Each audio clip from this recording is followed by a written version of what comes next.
I caught the second interview and that had clips of the first interview, so it worked out quite effective.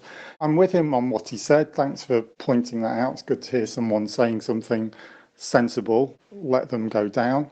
And it's also good for the system because then people start to take notice that behaving in an irresponsible and I would say extremely unethical way, and that's the CEO, the investors, and also people should be aware of who they're going to work for.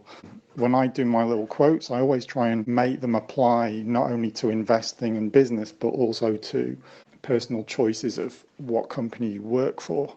So it's highly irresponsible to yourself to put money into a company which is fragile. And why is it fragile? Either it's a bad company or it has terrible management or both. So why would you do it?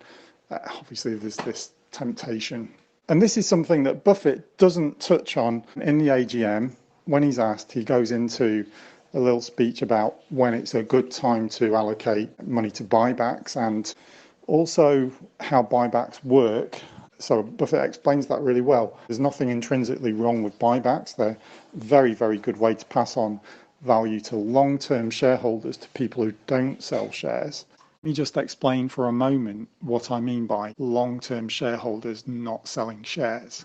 Who's looking at how many golden eggs the golden goose will lay, the productive ability of a business, not speculating, not buying and selling depending on the market, on the news, how they feel that day, how their brother-in-law feels that day, what someone whispers to them in their ear about that company, what they see on the internet. We're talking about people who are intelligent investors. They may sell some shares over time, but I mean just a small part of their investment because they might need some income. I'll go into that more later when I talk about dividend bias. But Buffett never mentioned the word debt. And it's only when Greg Abel started to talk, and Greg Abel said you need money for bumps on the road, where common sense was mentioned. There's a guy that Robert Kiyosaki learned a lot from called Fuller. Fuller had the best definition of wealth that I know of, and that's how many days forward can you survive without working. This applies, like I say, to a family, to a community, to a company, to a person. And when it applies to a company, it applies very well to Apple, it applies very well to the other 3 companies which I invest in. 3 out of 4 have no net debt and nothing close to net debt, tons of cash. And the other one is Tesla, which has a lot of cash on hand to survive through a good period of time, and then the value would not necessarily be destroyed anyway. But the other 3 companies are able to buy back shares, increase dividends if they have them, and have huge amounts of cash on hand and make acquisitions. So, these are the greatest businesses in the world. And it's not difficult to follow in their footsteps. But you have people like Ginny, who managed IBM, which I say always, IBM is I borrow money to buy more stock. So they're always, we're borrowing money to buy back shares. And the other thing Warren doesn't mention, particularly important, is that these executives are buying back the stock to pump up the share price because they own shares. And that's what your friend in the video said. Because they've got such an incentive because they're shit at managing the company. And it's so easy just to say, interest rates are 0, we'll borrow lots of money and buy back shares.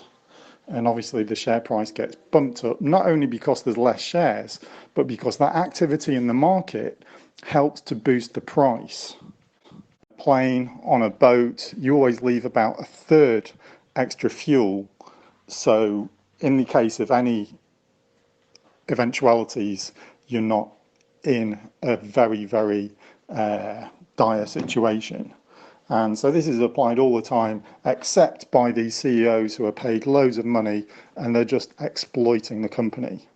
And I think when people are choosing a job, they should be made very aware, they should be understanding of how much job security, because they love job security. If they really love job security, why they're not looking at the basic financial of the company, which is, do they have net debt? Financial education. And like I say, the disincentive would come from letting these companies go. Dividends, they're just doing the same thing as well, a lot of companies, and it's what I call dividend whores. They just get bought out because there's dividends. These so-called investors look at dividends. It's like judging a woman by her breasts. If dividends is what counts, I'm sure you can find a bank in somewhere in Africa that has a very high interest rate if you don't care about what happens to your actual capital. And this is what they're doing by the droves. But you see, what happens is, if they own shares in a company that's buying back shares, let's say, for example, the company has bought back 10% of the shares over the 10 years that the long-term shareholder has owned the shares. That shareholder, if they need some income, if they need some money for something, could sell up to 10% of those shares and not lose any percentage of ownership of that business. And that's the most common retort I get when I talk about people being blinded by dividends, this dividend bias. And they say, well, you can't sell your shares because you're going to lose your ownership of the company. Well, no, because those shares that remain after buybacks represent a bigger slice of the pie. Every time shares are bought back and destroyed, those remaining shares represent ownership of a larger percentage of the business. And that's the great thing. The other thing is, if the shares have appreciated in value 20% over those 10 years, just in an example, then you could sell 10 or 20% of them and still have the same monetary value. Major problem, or I could say even a plague, dividend bias. People are looking at dividend paying companies. They're obsessed with dividends. They think dividends have some kind of significance when it comes to selecting or analysing a company. They're actually no indicator of virtue at all. What they can tell you is if the management is dumb or smart in combination with other information. That's the only thing dividends can do. What people with dividend bias are doing is treating the dividend like the interest on a bond, but they're totally different, because on a bond, your principal remains the same, so you know that's a constant. And at the end of the term, which is also stated, you know you will get back your principal plus the stated rate of interest. So everything's laid out for you in black and white. You cannot treat a share in a company the same way, because both dividend and share price can go up or down, and that's where all the analysis comes in. That's where you have quantitative and qualitative analysis. It's not something simple. You have these people evaluating companies, or at least being biased about their evaluation, depending on how many years a company has been paying a dividend and what percentage of the stock price that they pay that dividend will be. And this is a complete red herring. So an intelligent investor is looking at net profit. So they're looking at the gains on the value of the shares. What's absolutely amazing is the number of people who don't actually think that they can sell shares of a company they hold to create revenue, just as they would with a dividend.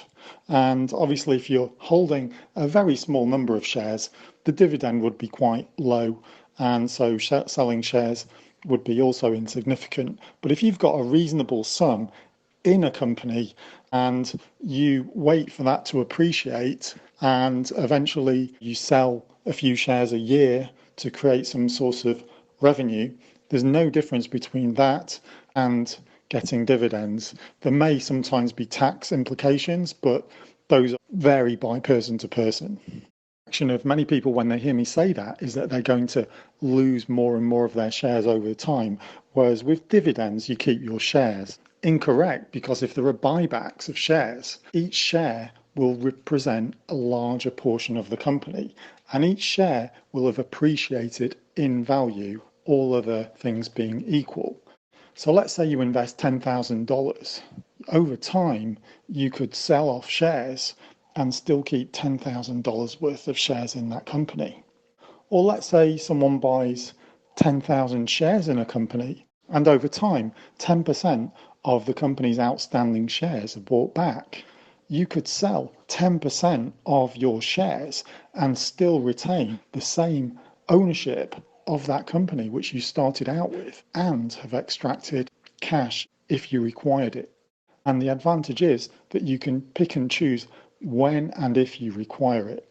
And that could be around your needs, your tax needs, all kind of issues. It could be if something crops up in your life or not. But dividends force you to take cash. They're often, but not always, used to manipulate the investor because CEOs know that they're pushing investors' buttons when they keep paying dividends, when they raise the dividend. And you have all these silly names like Dividend King or whatever, Dividend Aristocrat. But you don't have these names like Debt Aristocrat. You don't have these names like Debt Idiot, So it can be categorized as just a short-term incentive. It's like bribing someone to buy your shares. And these people don't watch their principal, they watch just what they're going to get back in the short term. When you're looking at bad companies, i.e. companies with debt, companies that have a low rate of return, companies that want you to look at the earnings per share, because what they're doing is pumping the earnings per share, and they'll write the earnings per share all over the report, also known as the shit sandwich, because you've got the information in the middle and at the start and after they put all the marketing material. And that marketing material will emphasize all the sales pitch that they want to give the stupid investors. And the stupid investors love to see earnings per share go up and dividends, because those things aren't actual markers of the intrinsic value, the productive value of the company. Those are indications in most cases, but not all cases, that somebody is drawing bits off the golden goose and selling them. But then again, on the other side, how do we have a system that allows free choice? Again, it comes back to the consequences of the government not rescuing the idiots, I think. Anyway, long message, but I hope it makes sense or was interesting. Let me know if there's anything you find interesting or disagree with, and take care, stay very safe, stay very paranoid. Bye.